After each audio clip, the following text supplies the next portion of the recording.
Before I blossomed, my father paved the way. Before I blossomed, my father watered the roots that he had yet to see. Before I blossomed, my father sowed seeds of feminism, but in a very relatable way, and it's made me who I am today. Before I blossomed, my father pruned.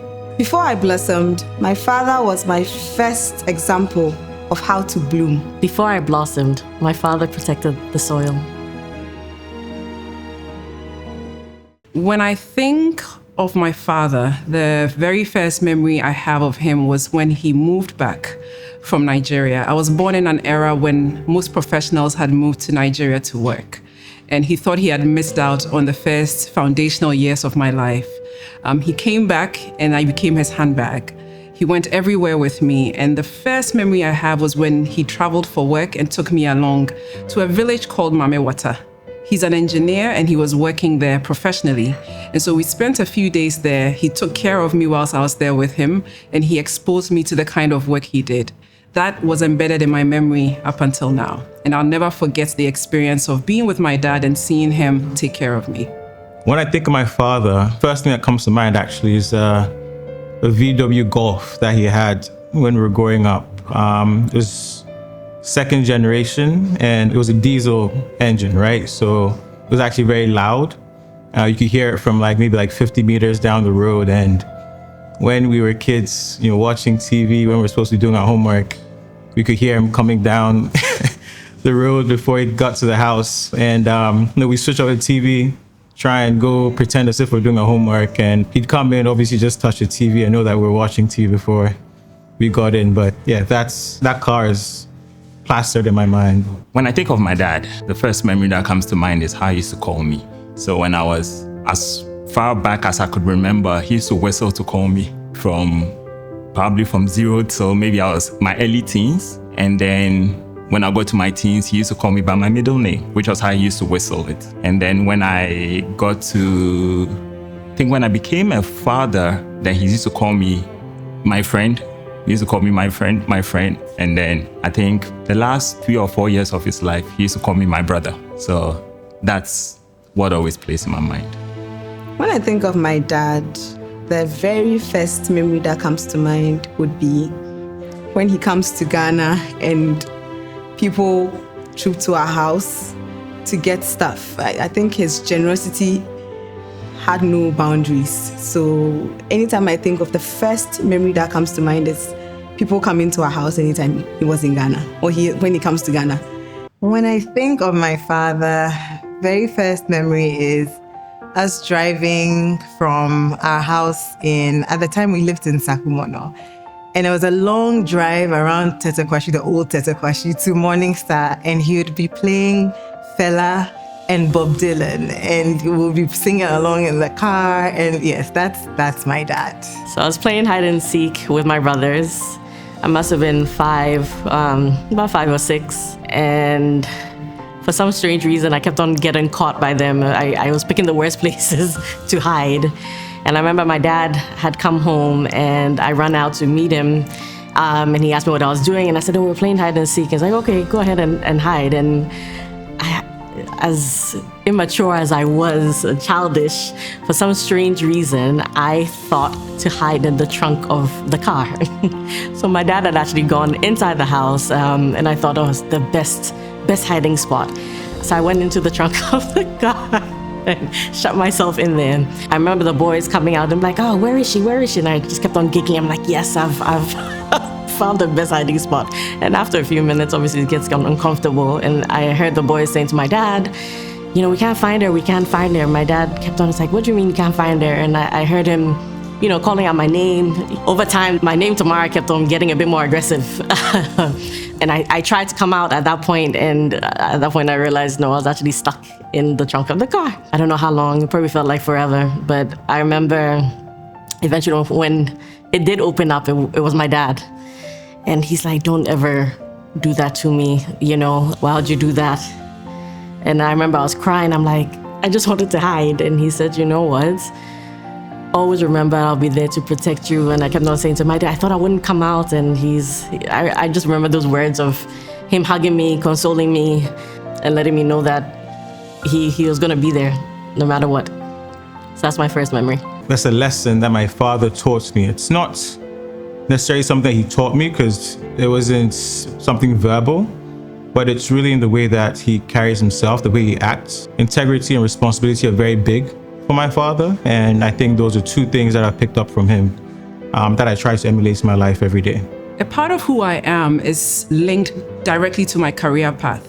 Even though my dad significantly influenced who I am in terms of my principles, I also chose to be an engineer, not just because he was my father, but because I saw what it took to complement technical know-how with humanity. I learned that from how he was treating all his projects, going around with him and seeing how things were done. So today, when I think of myself as an excellent engineer, it's not only because of my own knowledge, my own path, but also because I had the foundation of who my father was as an engineer. One lesson my dad has taught me that still guides my life is to thyself be true. I don't know anyone as real as my father, and just he's one of those people who, takes pride in, having a depth of character. And I think he instilled that in us really early. So for me, and anyone who knows me knows that I gravitate towards the realness. My dad always says, life is life. Nobody's perfect. Every situation, every person can be redeemed. Forgiveness is one big thing. Learning to let go of things that, the extra weight that you don't have to carry. So life lesson is open heart, love unconditionally, and always give people a chance. A lesson my dad taught me that still guides me today is resilience. He went through the journey of life with me, holding my hand through everything. So I could see him go through all the ups and downs, and he was always okay. He always showed me everything would be okay. And I think that's just a lesson that has stuck with me till today. I would say that I have been privileged to have been guided by 6 men, including my grandpa. And one lesson that I took from all of them that cuts across, that guides my life, is excellence. They are very excellent at what they do. They taught me to do things knowing that I'm doing it for the Lord. So one thing that is guiding me is excellence. Whatever I do, I'm doing it as if I'm doing it for the Lord. So it has to be excellent. The parts of me that come directly from my father, there's actually a couple of them. I think my father is someone who cares a lot about the people around him, people who are very close to him. And when you see him with his close friends, you know he's with his close friends, right? He knows a lot of people, but when he's with his close guys, you can really tell. And I think I picked that from him. I think I look like my father. People say I look like my mom, but I think I look a lot like my father. My laugh, I definitely get that from my dad. When I hear him laughing and I hear myself when I'm laughing, I pick that up from him. I think we have a similar sense of humor. I can finish his jokes and we both get what we're trying to say. I think, those are things that I love about my dad and stuff that I pick up directly from him. My father, when I think of a lesson he's taught me, was one that was not really in words, but by example. He lived a life that was exemplary, and he showed us how to treat everyone with respect, whether I was an executive or someone who was in a laborer position in our home. And I watched him in his quiet power treat everyone so equally. It's one thing that for me has become a part of me. I've learned to treat everyone with respect, deserving of what they really have and who they are, and not really by status. The part of me that comes directly from my father, and I think his fatherhood. I always say that my dad, if I could be half as good a dad as my dad was, I think my job would be okay. And I have 2 boys now. And literally, sometimes when I tell them to do stuff or I'm trying to be a father, sometimes I sit back and I go like, you're so much like him. Even though you always used to think that you are not like him. You're so much like, I think that has stuck with me. What part of who I am today comes directly from my father? I would say everything, but one of them that stands out is we are people persons. Both of us are very good with people. We know how to relate to people. We know how to make friends easily, in a good way, of course. And I believe that the ability to have people think you are so comfortable for them to come to you with certain information or to even befriend you, it's a gift in itself. So I think that's one thing that we have. The part of me that comes directly from my dad is I'm a bit of a rebel. And that's definitely the Potash in me. That's his nickname. His nickname is Potash. So anyone who knew him in the 70s and before that, they know that he was a bad boy. So yes, I have that streak in me. My drive, my laugh, definitely my laugh, my sense of humor. Most people don't know this, but my dad and I send each other the silliest Instagram messages throughout the day. Definitely our sense of humor, quirky sense of humor. My ambition, my openness to just see people for who they are and just be able to love people. What sacrifice my father made that I didn't understand till I became an adult. I saw him love unconditionally in a way that cannot be described as anything else but a sacrifice. My father didn't want much, but to see his wife and kids grow beautifully. And we didn't realize that he had put so much on the back burner to make sure that we were comfortable. It's growing up now, having my own child, caring for that child and seeing the kind of resources that goes into raising children and raising a home that gives me flashbacks of who my father is. Speaking about it makes me so grateful for the man that he is. And I'm so glad I get the opportunity to talk about who he is and the sacrifices that he made in the past. My father has 3 shoes, a black shoe, a brown shoe, and a slippers, and that's all he needs, and that's all he's ever needed. And sometimes we go into his bedroom and we find that things that we've bought for him in the last 5 years are still untouched because he is that man who really didn't need all that stuff. Yet we never lacked. We never had to worry about where anything was coming from, have the wildest ideas. Especially me, my siblings would tell you that I had all sorts of ideas trying to travel the world to save the world, and he supported those dreams without flinching. I don't know how he did it, but he made it happen, and to me, I'm so grateful for that. Growing up, my dad definitely made a lot of sacrifices. In looking at the questions, actually, the first one that comes to mind is it was CAN 2008. The first match, the opening match, Ghana was playing, and he was able to score just 2 tickets. And, he obviously really wanted to go. He's a very big football fan.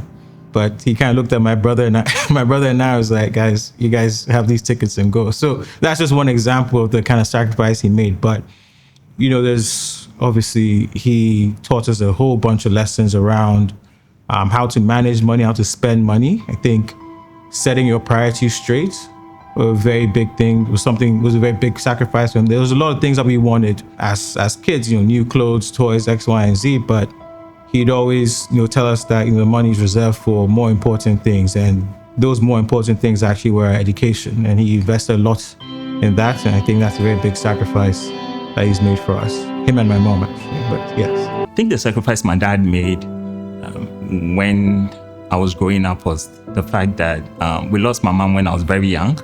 I was about 9 years old, my biological mom. And I think from that period, every decision he made was about me. Sometimes I didn't see it. I think he even got remarried because of me, because he just wanted me to have a mom and stuff like that. And I think all those decisions he made, now I sit back, I think about it and I'm go like, yeah, he made that decision because of me. I would relate it to my grandpa, if that is possible. But I think one sacrifice my grandpa made was he worked extremely hard to make sure that everyone had a comfortable life, a good education. And if you hear of his stories from childbirth to how he grew up to becoming a marine engineer, you can say that this is a man who sacrificed a lot for his children and his grandchildren. It's just hard work. I think his sacrifice was hard work. He worked hard. He had no friends. He has no friends. His was work, make it, take care of your children, take care of your grandchildren, and then he's happy. So I think that's a sacrifice. So growing up, there's something my dad did that I think it was a bit of a social sacrifice. So there's a typical way that an African man or father, there's a way that an African man should be, especially in his home. And my dad went completely against the grain. I grew up seeing him treat my mom as his equal.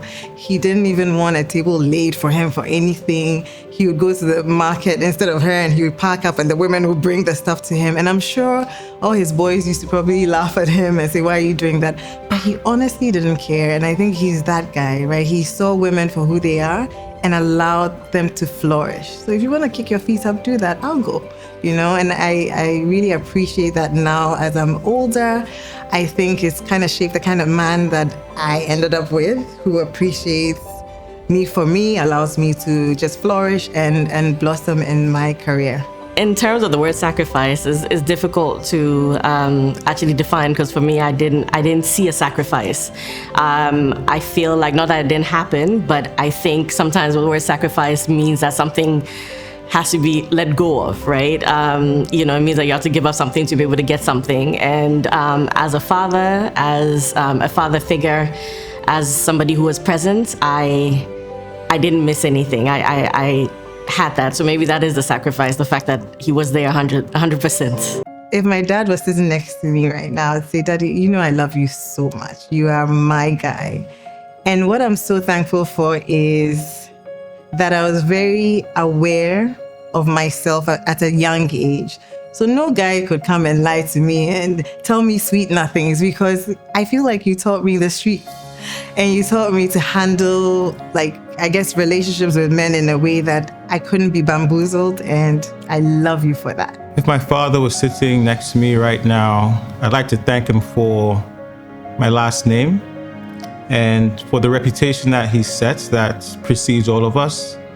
I think, like I said before, integrity and responsibility are very big aspects of the way he carries himself.